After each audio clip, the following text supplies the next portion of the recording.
спокойней, спокойней. Так, не мешай. Ну не мешайся.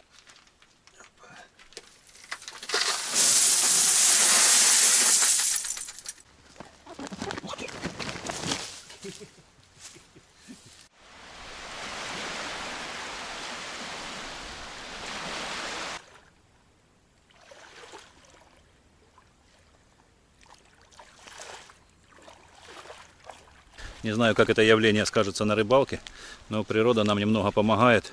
Начался боковой ветер, и волной понемногу весь этот зеленый ковер сдувает. Все становится заметно лучше. Я надеюсь, с рыбалкой все будет в порядке.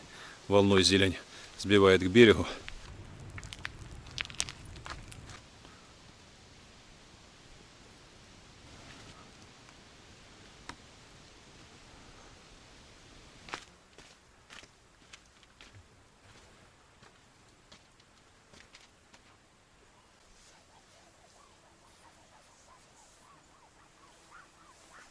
Мы вынесли кровать из землянки, я как смог ее отмыл.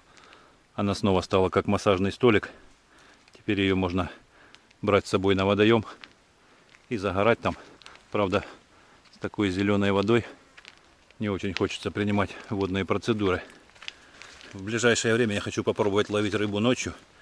И как раз будет очень комфортно постелить спальник на эту кровать и провести ночь у водоема. Такая прямо бирюзовая, как в океане. Лазурное побережье у нас здесь. Клюет мелкая рыбешка. Нужно раскормить место, чтобы подошла более крупная рыба. В этот раз я не брал с собой никакие удочки, но взял одну необычную, можно сказать, забытую снасть. Я лично на нее не ловил, наверное, уже лет 30. Многие тоже о ней уже давно забыли, а многие о ней вообще и не знают. Но об этом чуть позже. Сейчас я займусь уборкой в землянке. Мы специально вытащили кровать, чтобы ее помыть, и чтобы у меня был доступ ко всем углам, и можно было более-менее прибраться.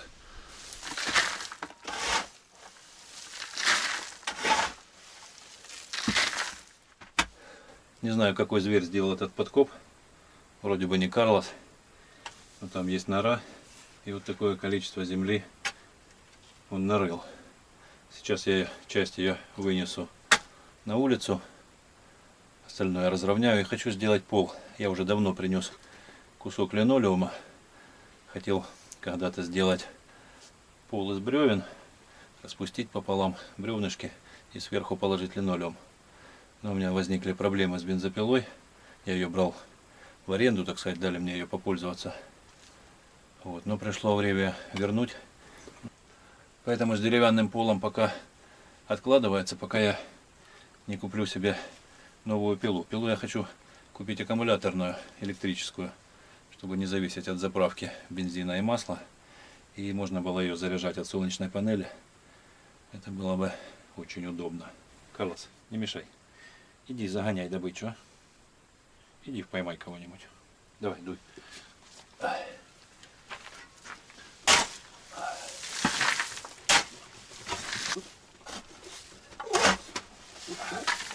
Карлос, в чем дело?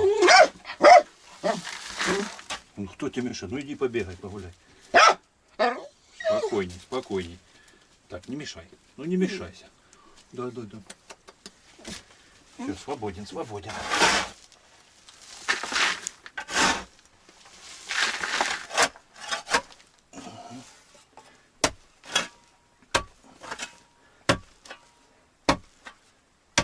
Жарко неимоверно, как в парилке. Вытащил, может быть, ведер 15, хотя, казалось бы, откуда взяться. А так, там подровнял, там подровнял. Примерил кусок линолеума. Вот здесь будет кровать. Я думаю, не обязательно будет там под ней стелить. Ну, другого, собственно, и нету. А вот здесь, возле двери, будут речные камушки.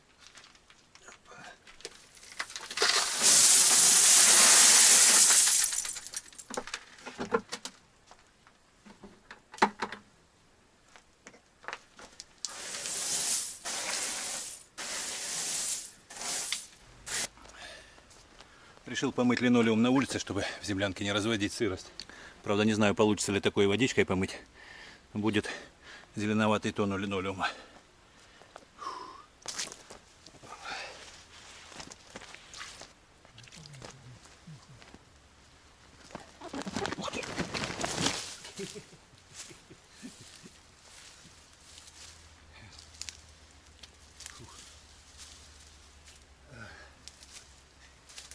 Веселые горки получились. Можно неплохой аттракцион сделать. Такой бы кусок подлиннее.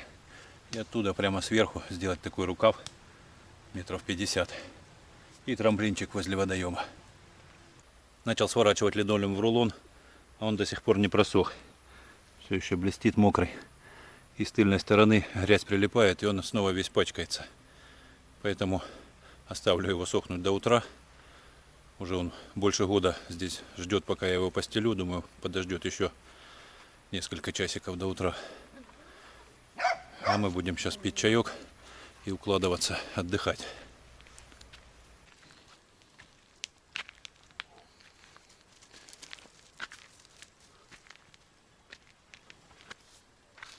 Доброе утро, только проснулись. 5 часов утра, только рассвело. Интересно, что тут на водоеме. Зелень пропала или нет. Похоже, что затянуло еще больше, чем было.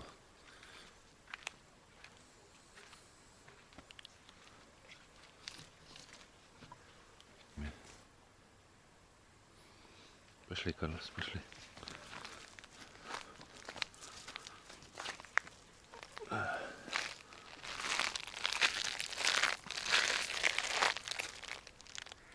Вчера было настолько зеленое, что даже камней видно не было.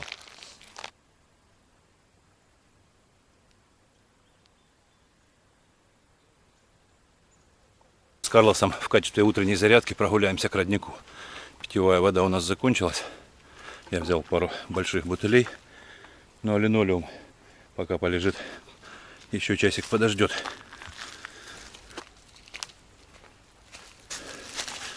А по дороге я немного расскажу о своих опытах с голоданием. Постоянные зрители канала знают, что я практиковал, так сказать, лечебное голодание. Правда, не факт, что оно лечебное. Поэтому я еще раз говорю, что никому не рекомендую. О, Карлос опять кого-то погнал. Никому не рекомендую голодание без консультации врача или присмотра близких. В общем, я 2 раза голодал 7 дней, не ел ничего, кроме пил только воду. Что могу об этом сказать? Самочувствие однозначно улучшается, становится намного. Общее самочувствие лучше. Суставы перестают болеть и проходят все воспаления, в том числе даже зубная боль. На тот момент у меня болел зуб, а после голодания прошли боли в суставах и также и зубная боль. Этот эффект начинается примерно с 3-4 дня голодания. Первые 2 дня хочется есть больше всего, но это вполне можно выдержать, совсем не критично. Я думаю, что это даже намного легче, чем когда курильщик бросает курить или алкоголик какое-то время пытается не пить. Карлос! Карлос! Ко мне!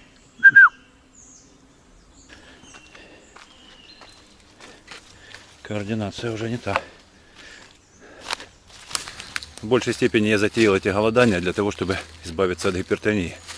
У меня очень высокое давление, врожденное с самого детства. И я вычитал, что голодание может помочь. Также есть еще такая функция организма, когда человек не ест, ну, как минимум 2 дня, от 2 дней она, по-моему, включается. Называется аутофагия. И простыми словами это самопоедание, вроде как так переводится. И организм перерабатывает старые больные клетки вместо пищи. Ну а также начинает сжигать жир. Что, догнал, нет? на 6-7 день голодания я начал ощущать уже сильную слабость. И поэтому после 7 дней решил выходить из голодания. Там тоже есть особый принцип, как правильно выходить, чтобы не навредить желудку. Вся эта информация есть. Опять же говорю, никому не рекомендую. Это может быть небезопасно для вашего организма. Но почитать можно. Итого, после 7 дней голодания я сбросил 6 килограмм веса и стал чувствовать себя намного лучше. Но тут есть одна проблема. Это все я рассказал, что касается плюсов. Но есть, конечно же, и минусы. Ой, какой грибочек я нашел красивый. Вот такая красота. Карлос грибы не любит. Грибники, если рассмотрели, что за гриб, как называется, я до сих пор их так и не выучил. Так, на чем я остановился? Да, на минусах голодания. Они могут даже перевесить плюсы. В чем это сказывается? После голодания организм, в принципе, особо не требует пищу. И даже довольно сложно начать уже полноценно кушать.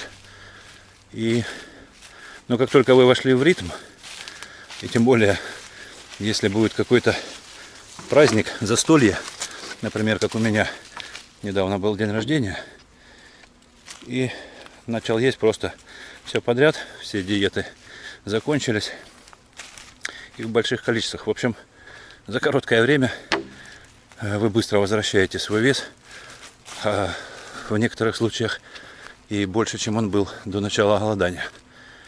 Так что вот так. Организм, получается, думает, что раз такая ситуация, что меня могут оставить без еды, нужно будет в любой такой хороший момент пытаться запасаться жиром.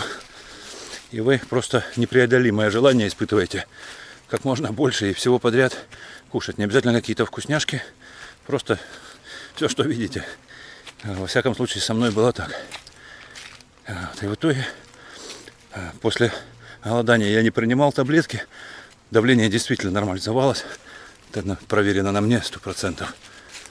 Но когда начал опять питаться все подряд, как раньше, давление снова выросло. Я снова на таблетках. И даже как-то не знаю, хорошо это или плохо с этим голоданием. Нужна большая сила воли.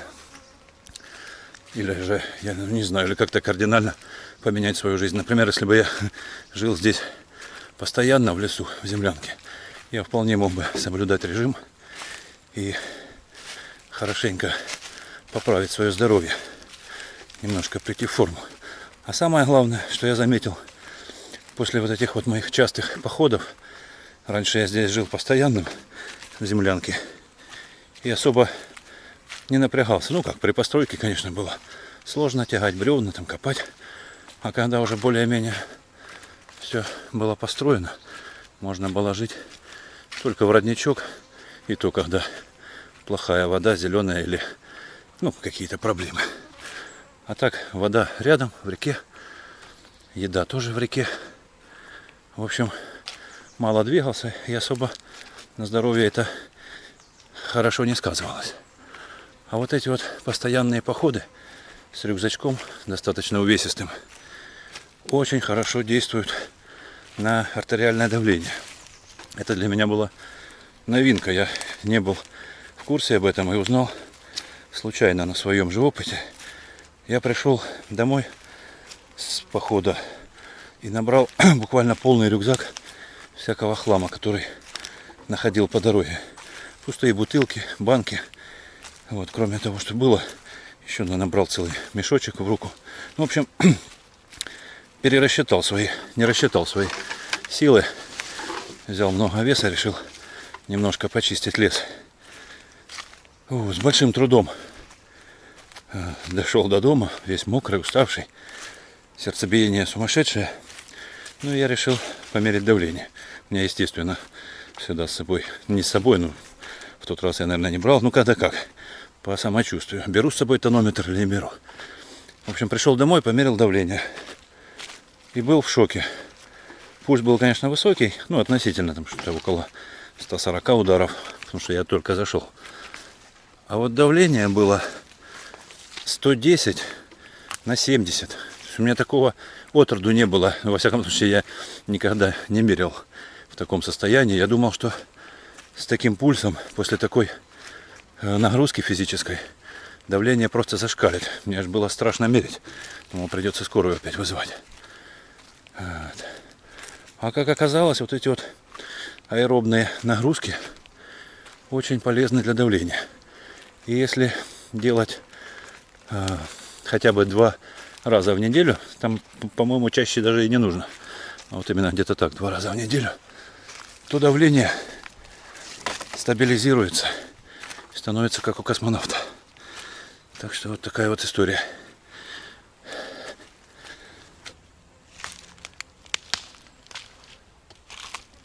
Следы кабанчиков. Дичи, конечно, развелось сейчас очень много. Я нашел еще одну звериную тропинку по дороге к роднику. Очень удачная. Практически нет завалов, мало веток. Звери знают, где удобнее бегать.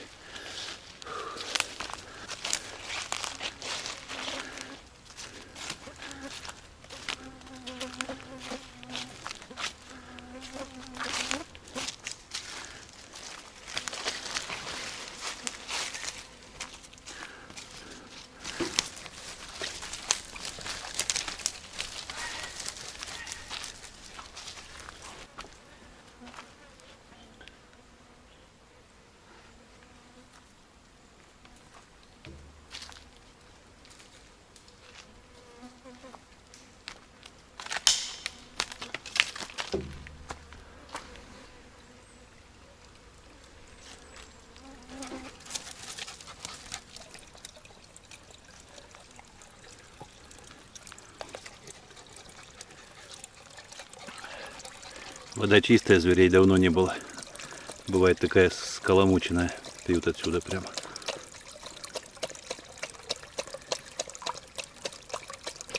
Иди, дай комаров уберу с глаза. Мухи. Дай. Все, отдыхай.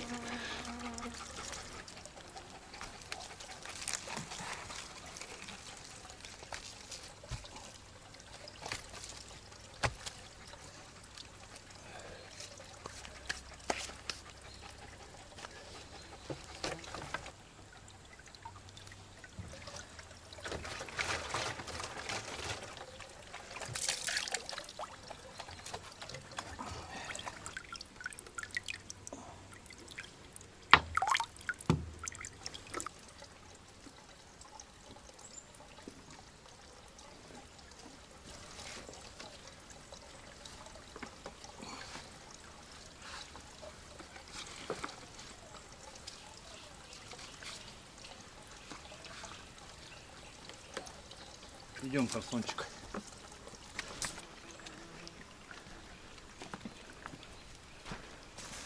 Карлос. Давай, вылазь. Пошли, пошли, пошли, пошли. Давай, давай, давай, давай. Вперед. Ходу, ходу, ходу, сарделька. Тут есть такие огромные обрывы. Вертикальные прямо. Больше 10 метров. А Карлос так близко подбегает, что страшно за него. Если сорвется, ну очень высоко.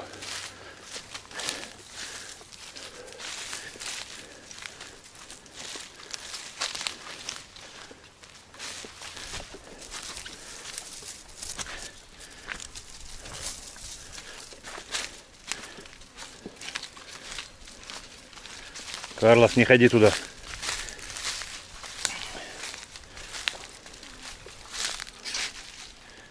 Вот деревья растут внизу, и здесь вот их верхушки. Все, высота очень даже приличная.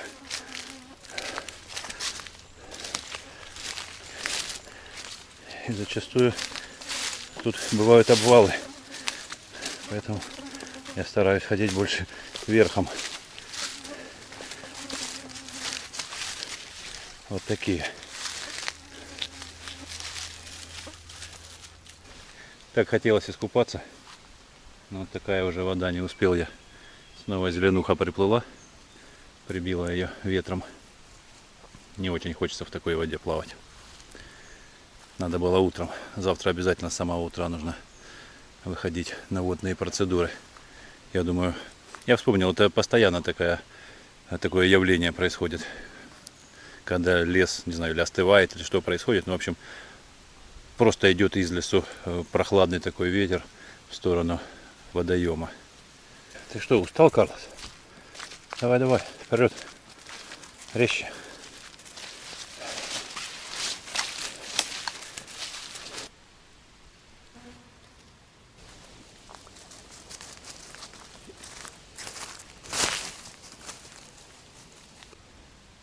Ну что, прибыли. Хорошая разминка получилась. 45 минут я засек в ту сторону. Километра 3, наверное, точно получилось. А обратно 55 минут. Ну, тут, наверное, все 5. Потому что плюс 16 килограмм весу. Поэтому показалось, что намного дальше. Так бы каждый день, конечно, можно себя в форму привести. Когда шел по дороге назад, очень хотелось искупаться. Поглядывал на реку. Но зеленуху всю уже прибило к берегу. Там уже такой же ковер, как и вчера был. А здесь у нас в лагере, как ни странно, относительно еще нормально. Сейчас быстренько переоденусь в шорты и полезу искупаюсь.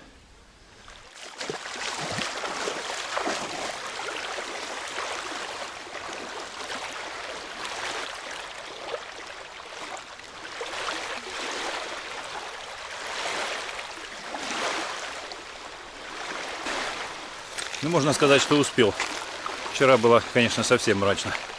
Я заходил на такое же расстояние вчера, нырял под воду, там полный мрак, ничего не видно. И думаю, рыба там тоже ничего не видит. А сегодня, чем дальше, там вообще прозрачная. А так на полпути тоже вполне терпимая. Так что, можно сказать, нормально искупался. Но завтра с утра нужно.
Ты все спишь?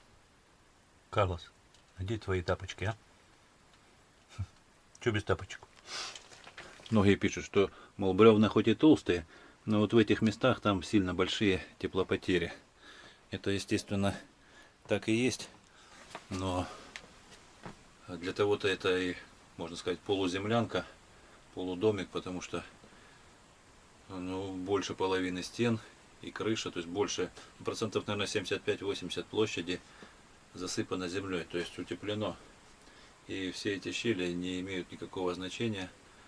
Я их запенил исключительно для того, чтобы земля не просыпалась, хотя с той стороны все равно есть ПВХ-баннер, защита от сырости и от земли. Поэтому, что не говорите, а зимой здесь было очень тепло и температуру держала хорошо. Вечером я обычно часов в 11 забрасывал два таких бревнышка больших. И утром в 6 часов, вставая на рыбалку, ну не меньше 20 градусов было. Ну бывало там 18, если сильные морозы. Наверное, самое меньшее 15, это когда было 4 дня, где-то 23-24 градуса мороза по ночам. И да, ночью было, ну как, прохладно, в спальнике отлично спалось. Просто непривычно, что обычно встаю и прямо жарко. И спал так, в футболочке. Здесь даже есть место для будки Карлосу. Как тебе там устраивает, Карлсончик? Порядочек? Ну, молодец. Если холодно, я тебе одеялку постелю. Вот любитель поспать, Карлос. Ночью я выходил на улицу, и, как ни странно, ни единого комара. Ни одного. Вверху гудят, такой гул, но там не те комары, то есть зеленые, они не кусаются вообще. А этих кусючих вообще не было. И в землянке тоже практически не было. То есть абсолютно не мешали спать, но вот лампочка отработала. Набила всякой мошкары и комаров. Нужно будет ее помыть. Просто вода сейчас сильно зеленая, не хочется. Потом непонятно, как ее отмыть от этой воды будет. Ее, в принципе, можно даже выдуть воздухом.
Да, ветерок разгулялся не детский, рыбачить практически невозможно. Даже если и удается забросить против ветра, то все равно течением стягивает кормушку.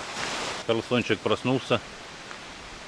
Где ты весь вымазался? Опять маскируешься от запаха. Сегодня обратил внимание, что масло в бутылке стало намного меньше. Она вроде бы новая, мы ее только открыли, а масла уже половина. Я не понял и смотрю, что образовалась лужица, бутылка течет. В общем, мышь прогрызла вот небольшую дырочку и пол бутылки вытекла. Сейчас перелью ее в стеклянную тару. Думаю, с ней она уже точно не справится. Ну а пока на водоеме штормит, я продолжу делать беседку.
Ракушки.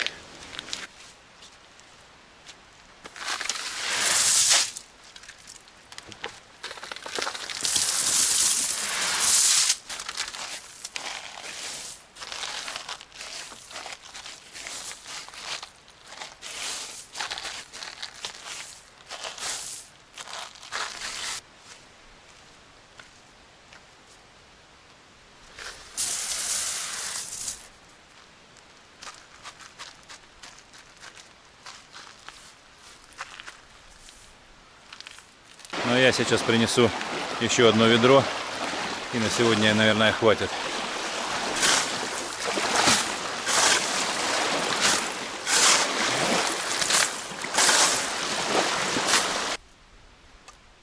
Ты, небось, ужинать уже хочешь? А, Карлос, кушать хочешь? Что, не голодный? Ну что, сони проснулись. Сейчас высыплю последнее ведерко, разровняю быстренько и будем готовить ужин. Спать уже хочется, я бы и так лег спать.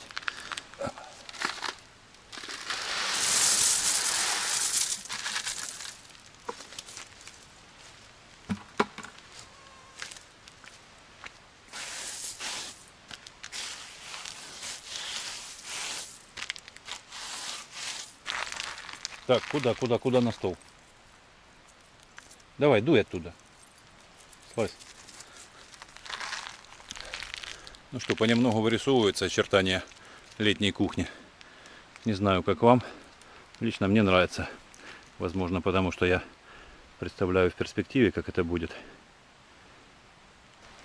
Конечно, можно было еще принести камней и полностью выровнять площадку, но я этого специально не делал, потому что здесь еще предстоят земельные работы.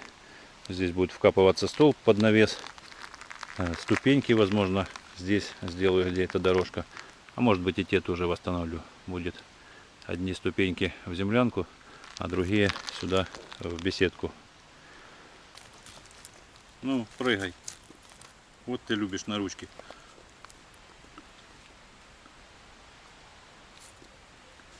Залазь. Давай, прыгай, сарделька. Ну вот, а говоришь, не могу. Прошло уже 2 дня, я еще ни разу не был на рыбалке, не поймал ни единой рыбки. Да, по поводу многими забытой рыболовной снасти, о которой я говорил в начале видео. Пусть это пока останется интригой.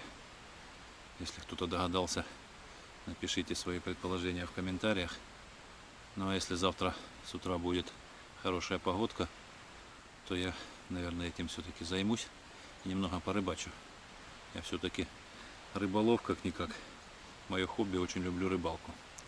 Поэтому завтра, если позволит погодка, точно порыбачу. Кстати, в сильную волну готовить эту снасть, это как подсказка, было бы довольно сложно. Так что, рыбаки, пишите, как думаете, что за снасть, на которую я последний раз ловил примерно лет 30, а может и больше назад. Ну а сейчас приготовим быстрый легкий ужин, покушаем и будем отдыхать. Ну и, наверное, на этом буду заканчивать первую часть видео этого похода.